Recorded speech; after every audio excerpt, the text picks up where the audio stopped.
right, well, welcome everybody. Thanks for joining us for our speaker series event here. We will be talking about heat pumps. And yeah, my name is Greg Stiegel. I'm the operations director for Renewable Energy Alaska project. I'll be giving a short intro on REAP, and then we will dive into our presentations and we'll have some question and answers. I think the first thing I'd like to do is just do a land acknowledgement. I'm working from my home in Anchorage, which is on the traditional and current lands of the Dena'ina people. The REAP staff live and work on the ancestral and current lands of the territories of the Dena'ina, the Ahtna, and the Tlingit. We acknowledge the thousands of years of stewardship of these lands and the indigenous knowledge and ways of life that continue to guide us today. If you guys would use your chat function, we would love to hear where you're coming from and which native lands that you reside on. At the bottom of your screen, there is a chat button. Please be sure to select all panelists and attendees. I think it auto selects all panelists, and we want to make sure everybody can see where you're coming from. There's a nice little map here on this slide. And that is from native-land.ca. If you're unsure of which lands you reside on, you can go to that website and you'll be able to find where you are and which native lands you live on. While people are doing that, I'm gonna just take care of a few housekeeping items. We've got a great lineup of presenters and we're gonna be sure to leave some time at the end for questions. We will be collecting questions throughout the presentations using the Q&A feature. So on the bottom of your screen, there should be a little button that says Q&A. And please use that throughout the presentations to ask questions. We'll be collecting them. Some of our presenters will be answering them in that Q&A box. And we'll save a few for the end to answer live. So as questions pop up for you, just type them in there and submit them and we'll collect them as we go. I mentioned the chat box already, so please feel free to use that to share any relevant information or any links that you think people might find interesting that's related to the presentations. We will also be, or we are recording this webinar. And we'll be uploading it to YouTube after the presentation is over. I'll be sure to share the link to that video in a follow-up email. And I'll also be posting the slide decks on our website that I'll share a link to as well. We recently launched a podcast called Renewable Radio. And I'll be uploading the audio of this webinar to our podcast later at the end of the season. So be sure to check out that podcast. We have a handful of episodes up right now, and you can just search Renewable Radio wherever you listen to podcasts if you prefer to listen. And then the last housekeeping thing I want to do is just mention the rest of the season that we have, the rest of the events we have in the speaker series. We have 2 more events coming up. The next one is November 4th, where we'll be looking at German energy systems and focusing on energy storage and comparing what's going on over there to what's happening in Alaska. We will be hearing from Frances Ball, who works for Launch Alaska, and she did a year-long fellowship in Germany, researching over there. And joining her will be Dr. Kai-Philipp Kairis, who is based in Germany and has done extensive research on batteries. We're very excited to take advantage of the virtual format and bring in some international perspectives to stuff we're working on here. One key difference to that event is we'll be holding it at 11 a.m. instead of noon to better accommodate the time change for Kai-Philipp. So just note, it'll be at 11 a.m. on November 4th. And then our last event of the season will be on the 18th of November, back at 12 noon. And we will be discussing some nuances of the Power Cost Equalization Program, or PCE. And thank you, everybody. I'm not quite monitoring the chat, but looks like lots of people are chiming in with their locations and native land. So thanks for doing that. So just briefly, I just want to mention a little bit about REAP for any newcomers who aren't familiar with us. REAP is a 501c3 nonprofit organization that was founded in 2004. Broadly speaking, we're working to advance the use of clean energy in Alaska. And clean energy is defined as renewable energy and energy efficiency. We often talk about our work in the framework of these 4 pillars. Technology is the one area that we don't really work in directly. We work to interpret it for other people. And this event here, we'll be hearing about some of that technology today. And this webinar is part of that effort to interpret and spread the word on cool technological innovations like heat pumps. So our work then falls in the following 3 pillars, and I'm just going to highlight a few of the active initiatives that we have going on. One is our work to establish a green bank. A green bank is a financing mechanism that will provide loans to fund clean energy projects. It could fund things like heat pump installations in the future. On the policy front, we've been working very hard on a voluntary effort to establish an electric reliability organization, or ERO, for the Railbelt electric grid here in South Central Alaska. And we believe that a well set up ERO will bring efficiencies to the largest electric grid in the state, and ultimately will create some opportunities to bring grid scale renewables to consumers on the rail belt. And lastly, but certainly not least, the bulk of our staff works in the people pillar.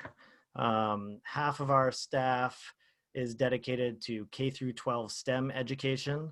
And that is done pretty much through classroom visits. And we also provide teacher trainings. We also work on a variety of collaborative efforts throughout the state, one of which is the Alaska Network for Energy Education and Employment, which focuses on workforce development. And another collaborative effort is working with the Sustainable Southeast Partnership, or SSP.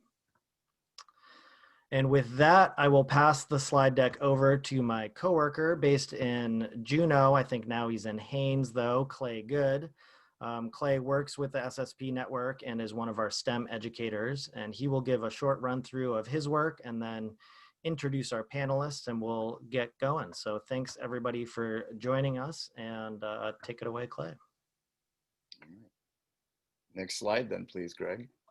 There we go. REAP is proud to be a longstanding member of the Sustainable Southeast Partnership. It's a powerful regional impact network of tribal organizations, communities, businesses, nonprofits, and individuals working together, as we like to say, at the intersection of social, economic, and ecological well-being. The community and regional catalysts pictured on this slide work in the SSP's 4 main focus areas, including localized economies, forestry and fisheries, food security, and my work in energy independence. Next slide, please. As many of you know, remote communities across Alaska pay disproportionately high costs for heating fuels and electricity. This is certainly true for the isolated island communities of Southeast. Even though 95% of the region's electricity is hydro, most of this clean and cheap energy is provided to the larger hub communities in the region, while small villages with the most fragile economies pay vastly higher prices for their essential energy.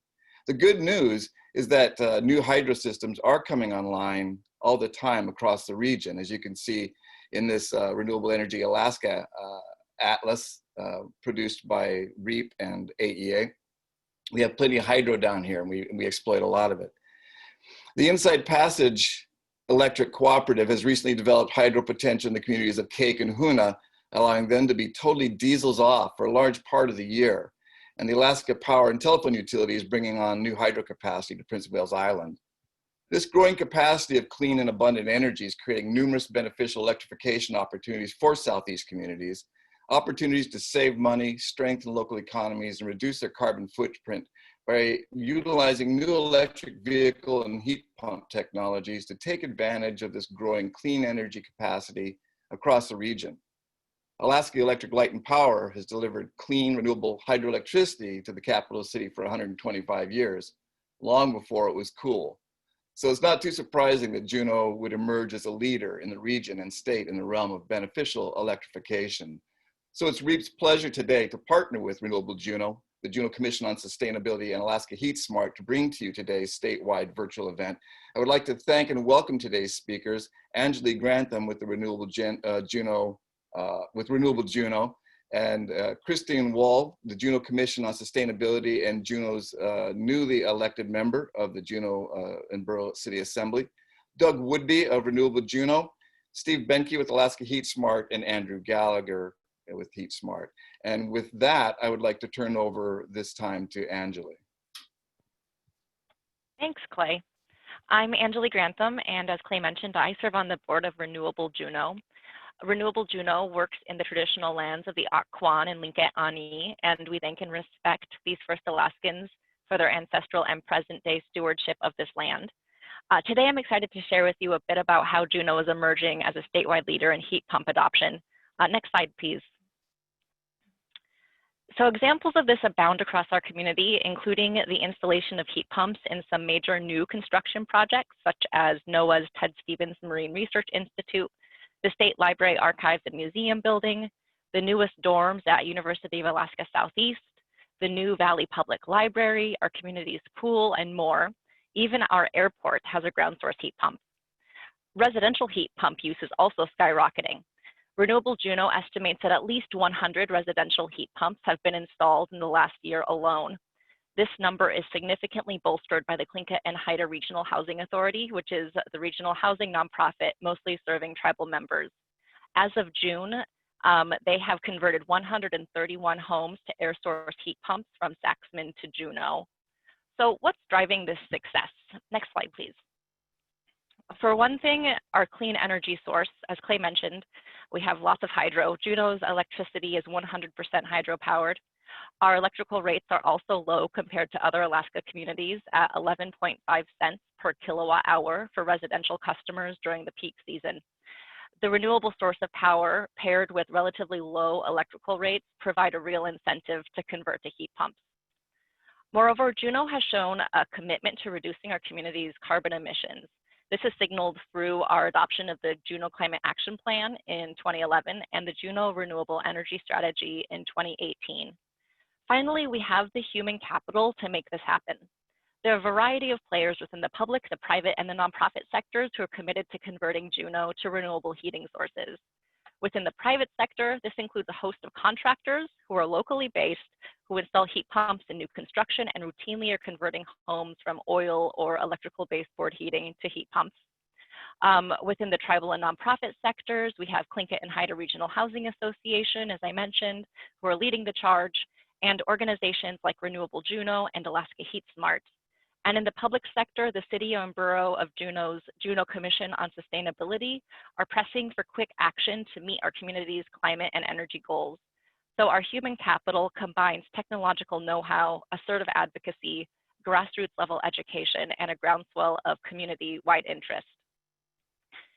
Before turning it over to my colleagues who'll share more about our community-wide energy goals and some of the specific programs that are in place to advance heat pump adoption, I'd like to share a bit about Renewable Juneau and how we fit into this picture. Next slide, please.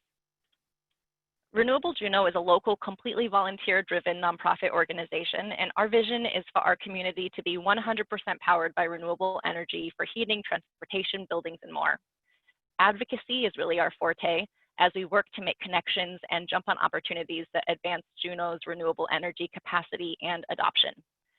Renewable Juneau got its start working on two issues: getting the city and borough to support the Juneau Renewable Energy Strategy and a campaign to thwart an effort to bring liquefied natural gas to Juneau.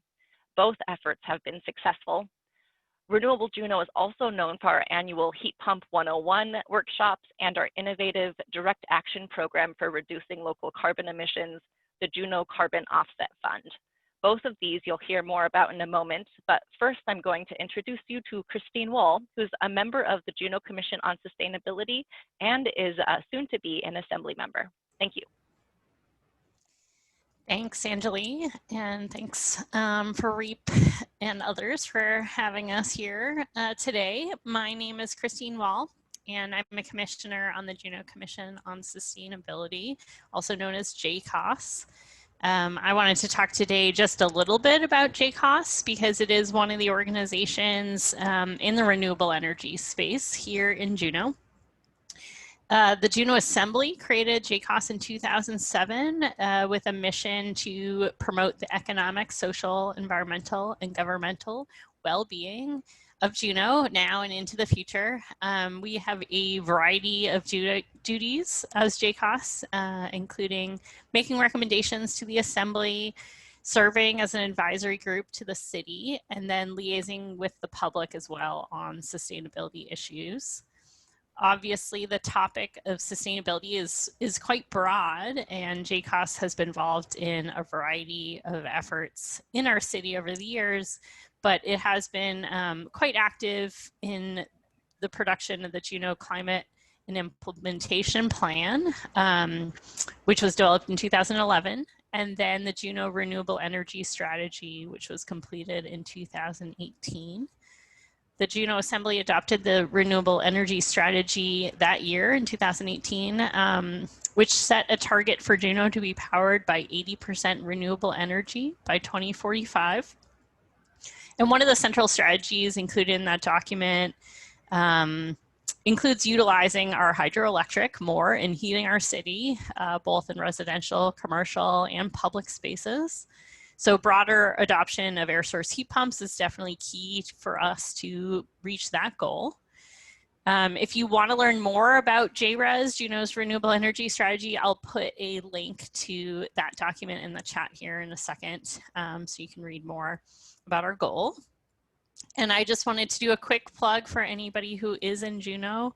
There will be a seat opening up on the Juneau Commission on Sustainability over the next few weeks. So if you are interested in getting more involved in these issues, please consider applying. Next, we're going to be hearing from Doug Woodby with Renewable Juneau. Great, thank you, Christine. Yeah, hi everybody, I'm Doug Woodby here in Juneau. I'm on the board of Renewable Juneau. And I'm going to give a quick overview of how heat pumps work and why you might want one. And I'm also going to explain our Juneau carbon offset program and how it works. Next slide, please.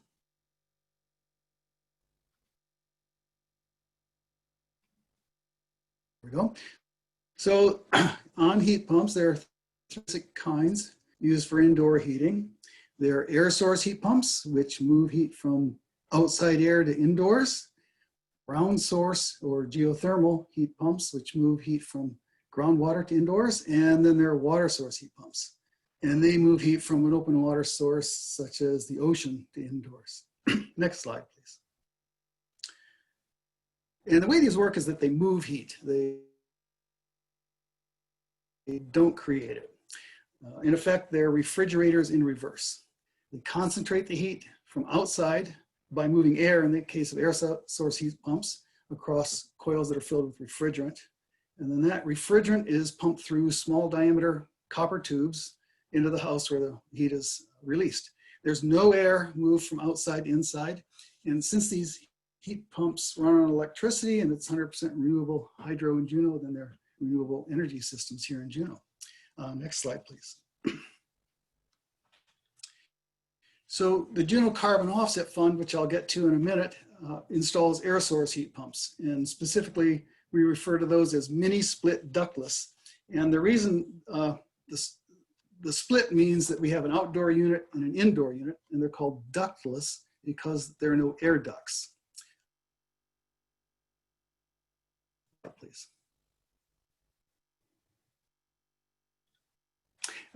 This is an example of an outdoor unit, and essentially it's a big fan that blows a lot of air across coils with refrigerant in them. And there's a pump inside the box, and the pump moves that refrigerant that's picked up heat from the outdoors and pushes it through the tubes that are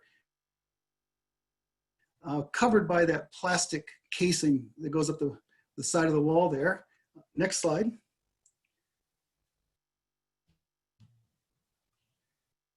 Next slide, there we go. So those tubes, of course, go in and out. There's an inflow and outflow. And those tubes go into the back of either a wall model, like what you see on the right, which is the typical kind of indoor unit, or it could be a floor model. And just like the outdoor units, these have a big fan in them, and they move a lot of air across kind of a radiator-like system with the refrigerant in it, and that picks up the heat and pushes it into the indoor space. And that's essentially how they work. Next slide, please. Now, there are a lot of good reasons to own air source heat pumps. They're a lot more efficient than electric baseboard heaters, so they save you a lot of money. And relative to an oil heating system, you're going to save about 1/3 to 1/2 of a typical oil heating bill. There's no greenhouse gas emissions because you're not using oil, and there's no risk of an underground or above ground tank.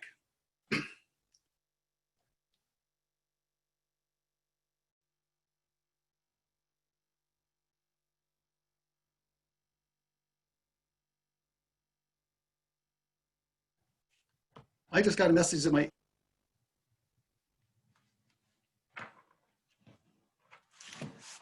any response to that? Am I coming through okay?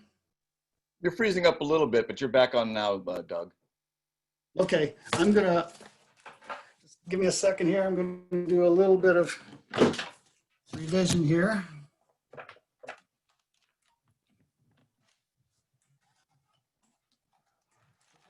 We're back on. So another great thing about this technology is that it's improved a lot over the last couple decades. So they're efficient down to at least 0 degrees Fahrenheit, and they're very reliable, and there's not much maintenance.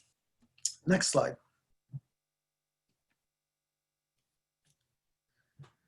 Okay, and this slide shows the average annual heating cost for the various kinds of heating systems in Juneau. And all I wanted to show here,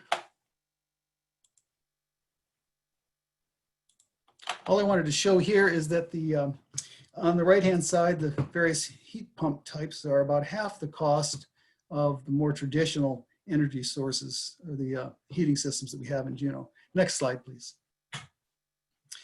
Okay, in terms of cost of installation and maintenance, it's important to have a well-weatherized house before you do an install. In Juneau, you need a building permit. You've got to have adequate electric power supply, 240-volt supply. And in terms of the cost of the indoor and outdoor units, plus installation labor, it's going to cost anywhere from $4 to $5 grand for the basic one-to-one ductless system. And maintenance is very low cost. It's mostly cleaning filters. You do that on a monthly basis and you'll be good. The warranties are in the 10-year range, and some of those warranties include labor as well as parts. And the payback period is usually on the order of 5 to 9 years, if not sooner. Next slide, please. Okay, so we covered the basics of heat pumps, and I'd like to move on to talking about the Juneau Carbon Offset Program. And before I go any further, I want to give credit to Andy Romanoff, who is also a board member with Renewable Juneau. He designed and manages our website, and he also handles most of the project management. Next slide, please. So here's how the Juneau Carbon Offset Program works. People buy offsets based on their fossil fuel use, which essentially is accounting for the carbon emissions that they're responsible for. We use those funds to buy heat pumps. Heat pumps are installed in lower income households, replacing oil heating systems. And as we've mentioned, the heat pumps here are powered by renewable energy. So when people purchase offsets, what they're really doing is they're paying to eliminate future carbon emissions. And this happens because we're replacing oil heating systems with the heat pumps running on hydropower. Next slide, please. So when you want to purchase offsets, you can go to our junocarbanoffset.org website. And I'm just going to run through a couple of examples here of kinds of purchases you can make. So let's look at the middle button here. There are 3 choices. The middle button, you click that, it turns blue, and then next slide, please. And you've got these choices to offset the carbon emissions, say if you're a cruise ship visitor, offset your flight, say from Paris, New York, or Tokyo, for all the carbon emissions that you're responsible for that. Further down on the page, next slide, you could offset the time you spent on the cruise ship, the carbon emissions that were due to the time you spent on your cruise ship. You have choices of 4 different sizes of cruise ships. And next slide. And you can also offset the carbon emissions you're responsible for on that whale watch you took or your trip up Tracy Arm. Okay, next slide. So if we go back to the web page, I want to show a few more examples here. We click on the right click button, turns blue, and then you're presented with a page of preset options. This is for folks who just want to do an offset and they just want to do it quickly. You can choose $10 a month up to $50 a month, and I'll say this is the kind of option we really encourage. Further down the page, next slide, you can offset the fossil fuel emissions from the car you drive, depending on the size of the car. Next slide. And you can offset the home heating costs. Say if you got an oil heater that produces your heat at home, whether it's a condo or a castle, you've got 4 choices here. And next slide.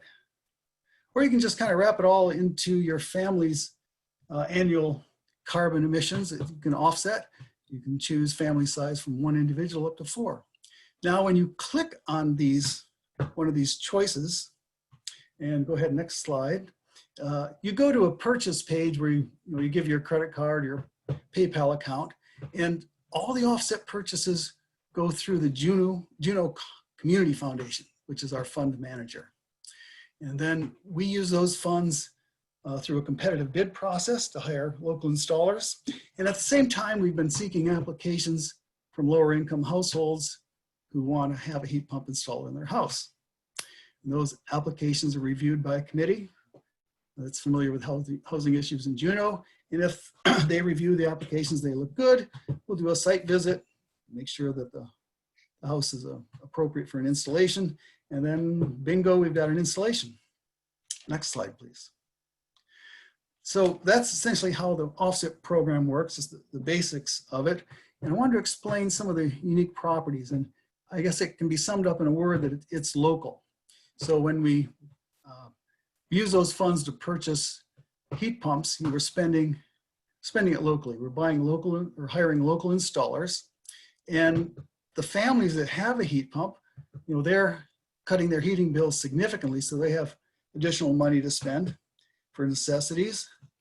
And the home heating dollars that they do spend are spent in Juneau on our renewable energy supply. So we're keeping it all here rather than say purchasing fuel oil that started on the North Slope and went down to Long Beach to get refined and then shipped back up. It's all local. And then another important feature here is that we're able to quantify fairly easily the emissions that we're preventing because we have a pretty good idea of how much oil would have been burned in that oil system that's no longer being used. Next slide, please. So in the 14 months that this program's been going, thanks to all the hard work that Andy and others have done, we've installed 12 air source heat pumps. We've got some happy Juneau families like this one. And in that 14 months, 7 months of that has been during the pandemic. So we've essentially missed 7 months of purchasing because tourism has been pretty much dead here. People aren't traveling. There's a lot less offsetting to be done. We hope to expand the program in the future. And next slide, please. And have more happy families. And that's really all I have to present on that. If you do want more information, next slide, please. On the information we have on heat pumps, you can go to renewablejuneau.org. And if you want to get details of our carbon offset program, there's the website there, junocarbanoffset.org. And you can find the calculations that were done to set all those prices for those various offset purchases. And that's all I've got. And I'm going to pass the microphone off to Steve. Thanks for your overview, Doug. I'm Steve Benke. I've been involved with the annual fall heat pump workshop that Renewable Juneau's put on for the past 4 years.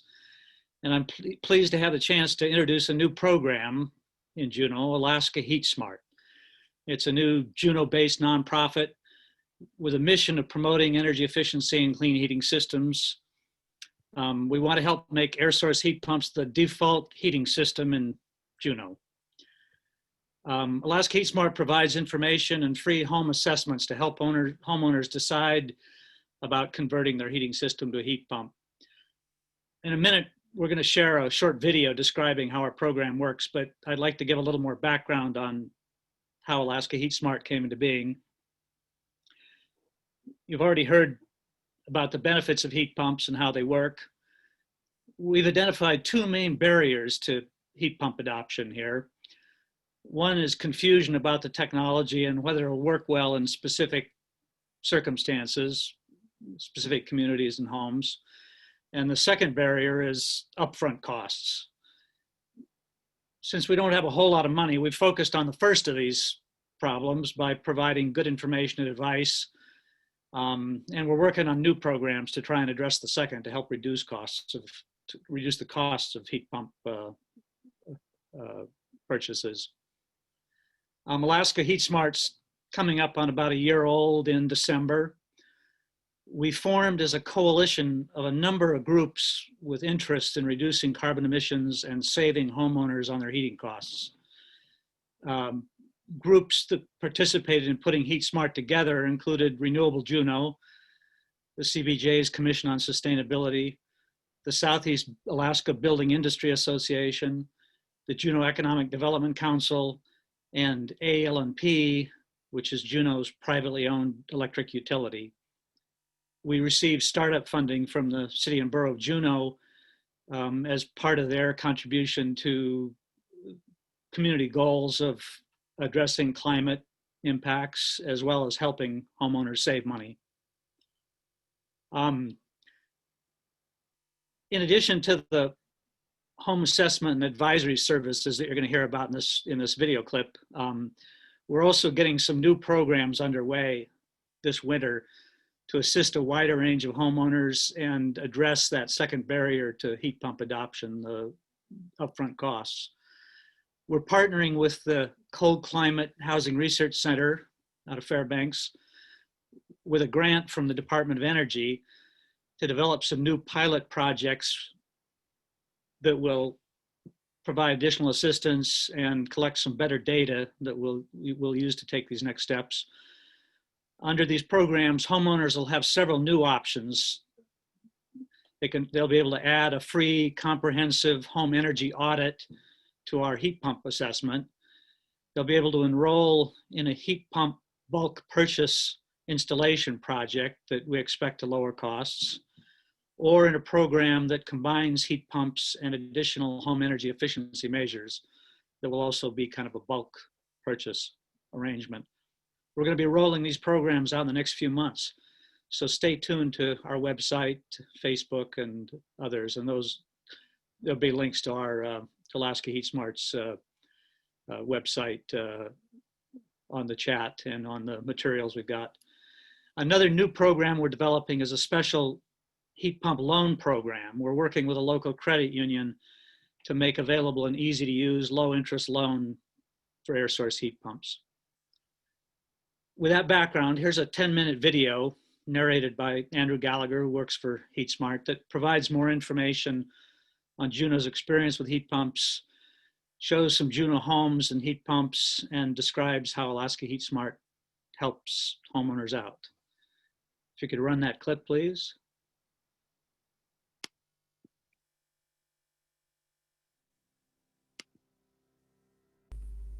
Hi, this is Andrew Gallagher, Program Coordinator of Alaska Heat Smart, a nonprofit organization in Juneau, Alaska, which helps households through the heat pump retrofit process.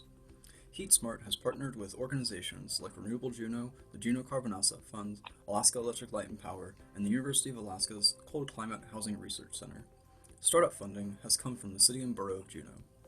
Juneau is located on Alaska's southeast panhandle. The Pacific maritime climate is pretty mild by Alaskan standards. with winter temperatures typically ranging between the mid-20s and mid-30s, and very rarely approaching 0 degrees Fahrenheit.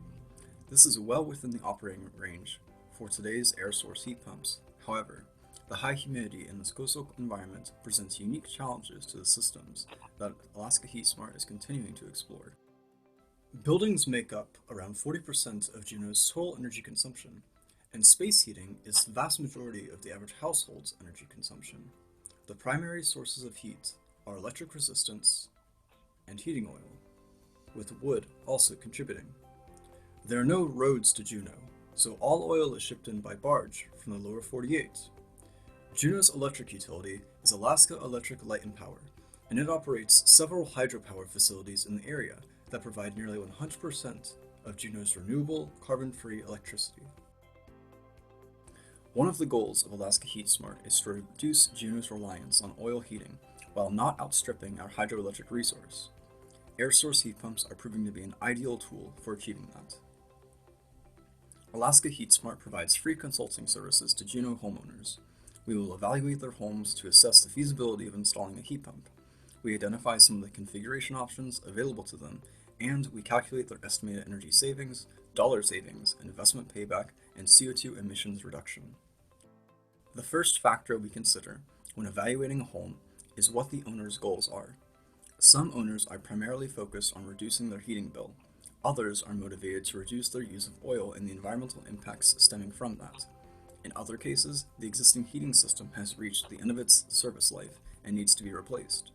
Often, owners are motivated by all of these factors. The configuration of the house has a huge effect on the range of feasible options. Not all homes are candidates for 100% conversion to an air source heat pump. Delivering heat to remote areas of the house, especially houses with many small rooms and partitions, can be challenging, and often the cost of achieving that cannot be justified based on the energy savings it will yield. But often, a simple, inexpensive heat pump serving only the main areas of the house can meet a large percentage of the heating demand at a very attractive cost. Integrating legacy heating systems with a heat pump is often the most complex aspect of the project. Typical installation costs range between $4,000 and $20,000, depending on the size and complexity of the system. Another consideration is capacity of the house's electrical system. Some houses, especially older ones, were supplied with pretty minimal electrical service by today's standards. Heat pumps, while very efficient, still require a substantial electrical supply. Increasing the size of the service or adding electrical distribution subpanels can add significantly to the installation cost. During the infrequent cold snaps, a heat pump may not be able to supply all of a house's heating demand, so we try to identify supplemental sources of heat as part of an integrated heating solution. We help the homeowner develop a quote request package, and we can even help them evaluate the bids they receive. One of the commitments the homeowner makes in exchange for our services is to provide us with performance and cost information after their system is operational, so we can continue to refine our services. Let's take a look at some recent heat pump conversion projects. Hi, I'm Christine Wall, and I am in my home this evening under my brand new heat pump. We bought this house in December of last year, and it was built in 1982. It's about 2,500 square feet. We knew when we bought it that we were going to need to replace the 40-year-old oil boiler, and we wanted a heating system that was going to be cheaper over time and was going to cut down on our fossil fuel usage. And also we like the idea of having a unit that could also be an air conditioner for those few hot days in Juneau. And so we brought Alaska Heat Smart in and a few of the local installers to figure out exactly what we wanted. We ended up going with a single heat pump and 3 of these heads. One is here in the living room. We have one downstairs in the accessory apartment, and then we have one out in the garage as well. We're expecting that those units are going to heat the majority of the house, but we'll still need a backup heating system, and so we're looking at options to replace the oil boiler. We actually just installed this morning, and so we are going to find out how it works in here, but we did have heat pumps in our previous home, and so we're pretty confident that this is gonna work for our needs. Great. So when considering whether to make this changeover, I had to consider things such as maintenance and efficiency and of course cost. These are real easy to work on. To clean the filters, all you need to do is open the front panel and you pull the filters out, take them outside and wash them in a large bowl or basin, dry them and then put them back in. Easy in and easy out. And since switching over to heat pump from burning wood, and my wood heater is very efficient, I burn a quart of wood a month, which added up to around $300. This unit here, on the coldest month since I've had it installed, used $150 of renewable hydroelectric electricity instead of spewing smoke into my neighbor's atmosphere. Is this thing keeping up heat-wise on the coldest days? Do you need to supplement with anything? Too hot. If I set this to 68, it's too hot in here, and I always have to run it back down to 66 or 64. Yeah, yeah. How big is this place? 1,000 square feet. Okay.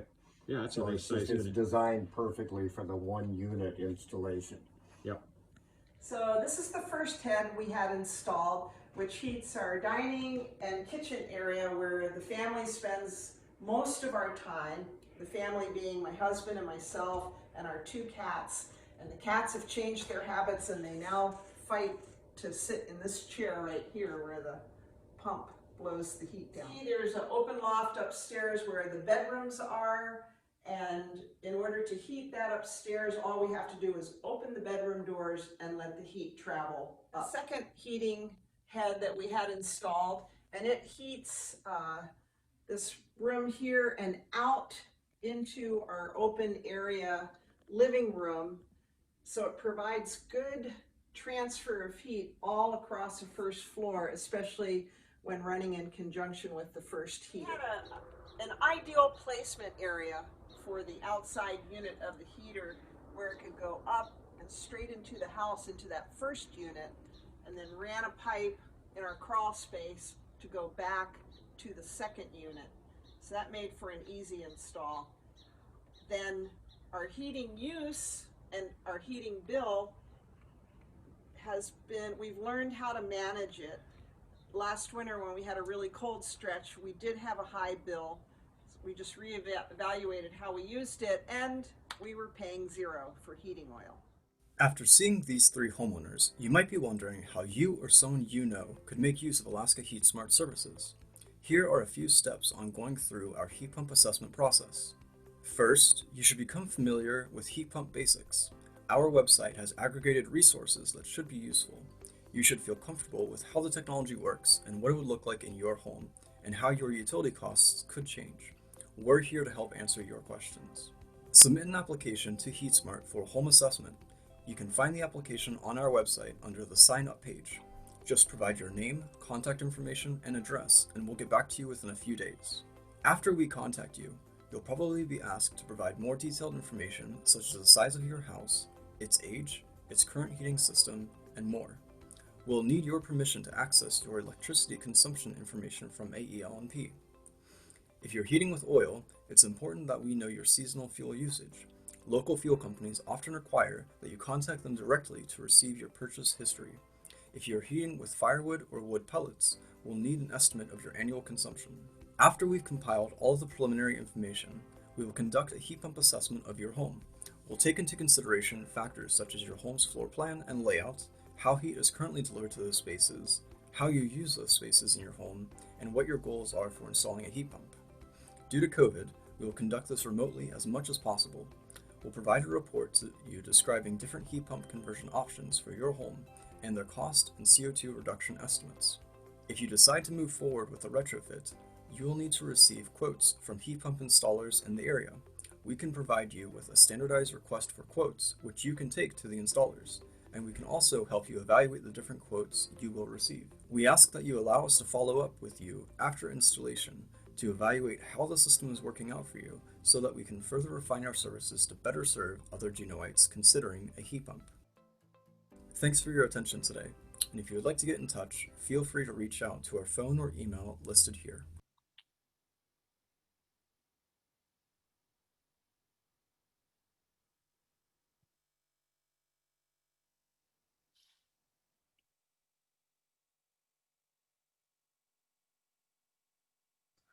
Great video, Andrew. Thanks for that.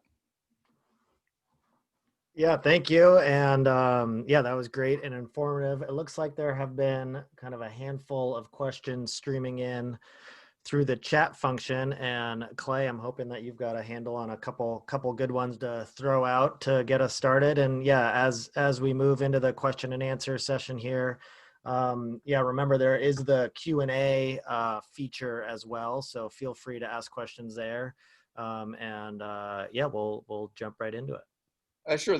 Most of the questions I've seen sort of are folks wanting to know about that sort of if that cost point where the price of electricity matches your energy use and makes it a more economic decision. It's obviously easy to do where electricity is cheap. And so there's a lot of suggestions here in the chat about different calculators we have access to help you calculate when you start saving money by installing a heat pump. And I'll ask one of our panelists here to expand on that.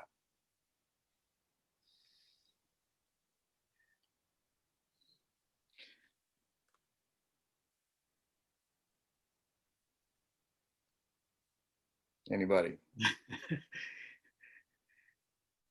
I see you're unmuted. Andrew, you want to speak to that?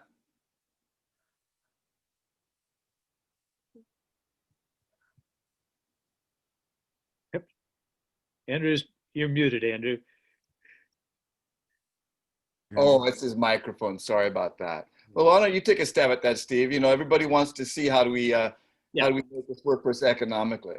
Well, the simple calculator that is listed above, the one that was put together by Cold Climate Housing Research, is probably a good one for that. It is sort of a first cut, so it includes some basic information about the house and incorporates the cost for communities. The calculator, the Alaska Heat Smarts calculator, and the work we do mostly focuses on Juneau, so we don't have a nice way to compare, you know, those costs for other communities. And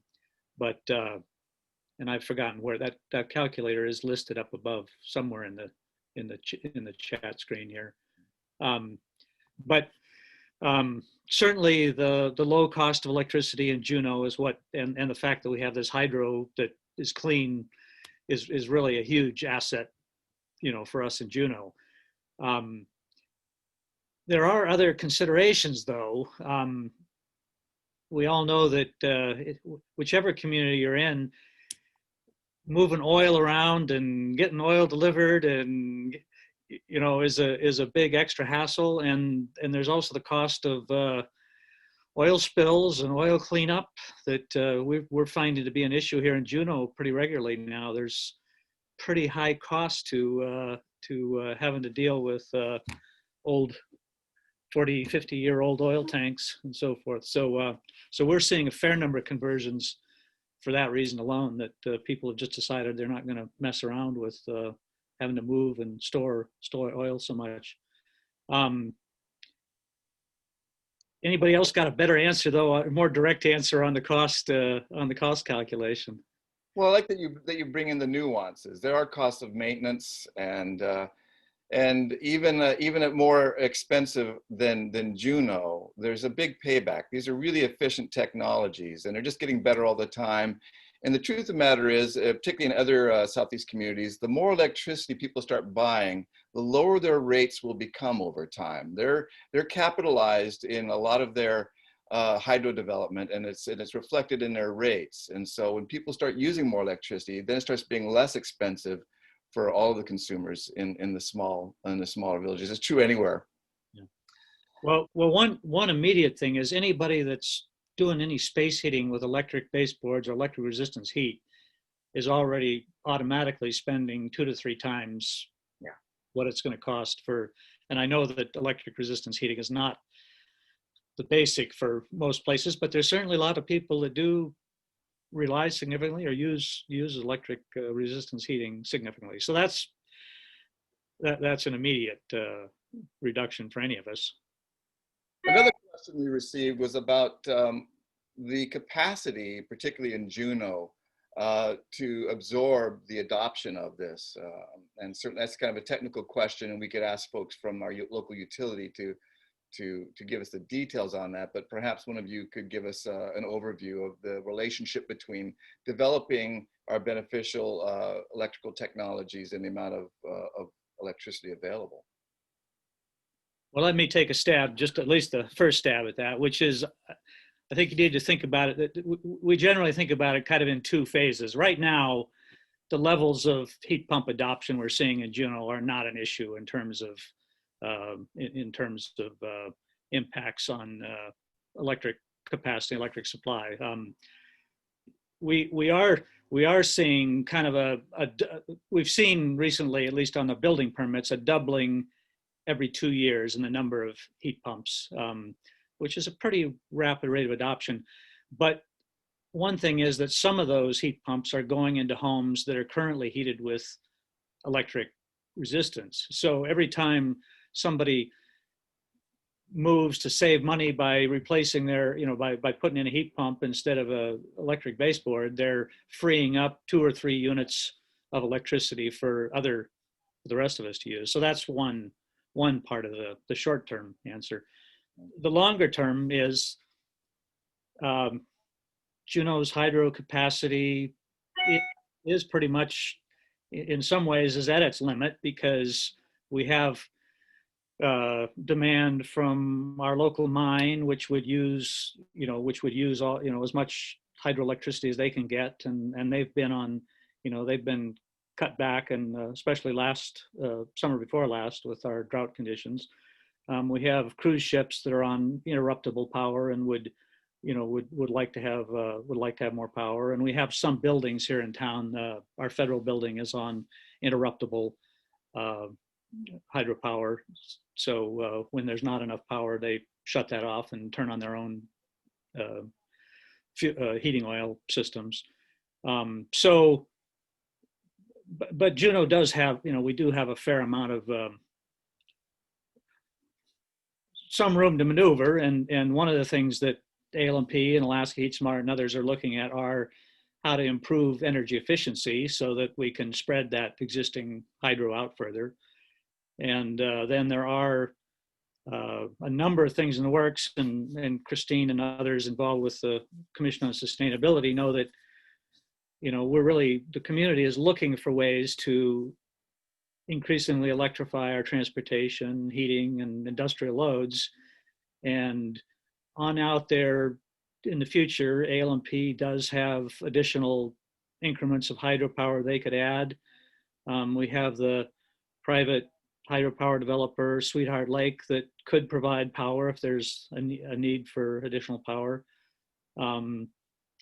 So it's an ongoing, very interesting balancing act between how we join the modern age and advance our climate goals and save people money, at the same time balancing that against how we add supplies. Thanks for that, Steve. That's it's nice to hear how folks have all these different variables in focus and make them all work together and pushing in the same direction. Here's sort of a practical question. Somebody just wants to know, what kind of unit or how many units do I need for a 3-bedroom apartment? What's the basics for that? You want to take a stab at that, Doug?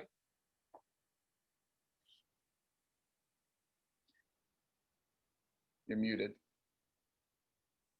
I'm muted. Yeah, so it really depends on the size of the place and whether you always close the doors or not. I think you'd want to have somebody come in and do an evaluation, because it's possible, depending on how well your house is insulated, the insulation in the ceiling and on the walls and all, it may be that you would want to have multiple units. Depending if the bedrooms are just used as bedrooms, maybe you'd want to keep them cooler.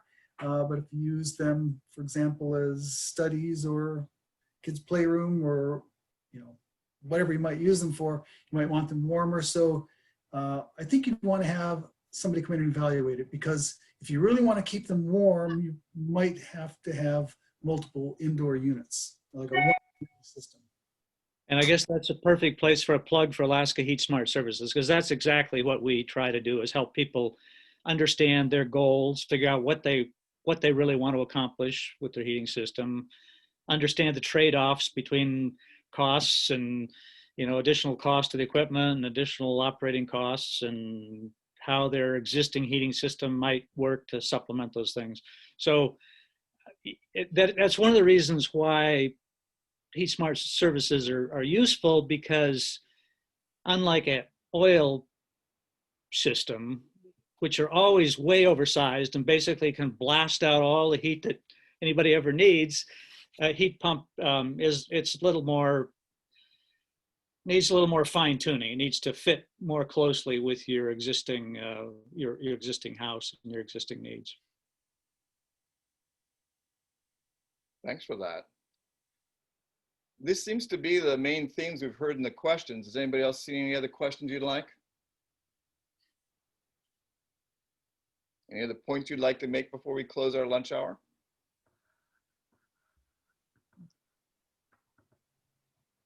Just thanks for people's interest, and it's been kind of interesting to try a virtual video version of our heat pump workshops. So appreciate people joining to put this together and participating in it.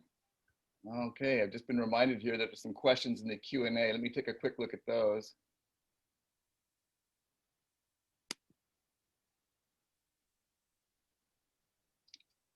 Recognizing that you're not official tax advisors, are you aware of potential tax incentives and reductions as a result of residential heat pumps that replace less environment-friendly heat sources? Yes, right now there's a at least for the rest of this year, there's a $300 tax credit that's available for an air source heat pump. There may be larger ones for ground source heat pumps. I've lost track of that. And is there any consideration that if there were low water hydro years, is the utility tied to the equipment to switch from primary heat pumps to backup heating systems to avoid potential higher electric costs? The idea that people might want to switch back and forth depending on the amount of available hydroelectricity? Right now, there's not. There's discussions about using some smarter equipment to do that type of thing. There's discussions going on about that, and that will be one of the things that we look at in our new research project with the Cold Climate Housing Research Center. And the ALMP is very interested in those kinds of questions, but right now there's not. We're looking into it. Technical question here about refrigerants. Do you recommend only refrigerant-based or water-based between the condenser and the indoor units? Any technical experts on this?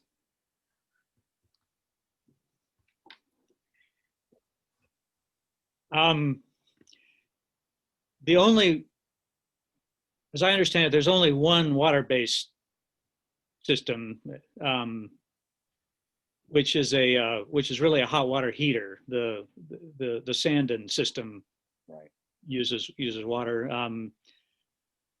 The refrigerants in these systems are obviously a big issue from the environmental and climate standpoint, and the benefit of these newer systems like the Sandon is they use carbon dioxide as a refrigerant. The downside of that is it has to be used at very, very high pressure, and US codes don't allow that those high pressure systems inside residences yet. Right. I see Alec Mesdag is offering some answers as well in the answer section. That's great. Thank you for that, Alec. He says it's common for in Juneau homes to have multiple sources of heat. So it's nice that we have options when variables change external to our homes. Yes, and that's another important finding from our Heat Smart materials. I'm glad Alec mentioned that, because certainly, and this is probably true most places in Alaska, except maybe for the places that you got gas systems, almost everybody has a variety of systems that have accumulated over the years between electric space heating, oil space heating, and so often in Juneau, at least, the air source heat pumps are kind of a supplement or an addition to that. And so so people do have options to adjust them depending on costs of fuels or supply Great way issues. to look at the technology as a transition, a way to reduce our footprints. It's the end of the time, and I'll want to thank all our panelists here in Southeast Alaska for this, and I'd like to hand it over to Greg for a wrap. Yeah, just thanks everybody for joining. Yeah, huge thanks to our panelists. Now is generally the time where we'd have a little round of applause, but hard to do on Zoom. But really appreciate everybody's time, and glad for the great turnout we got.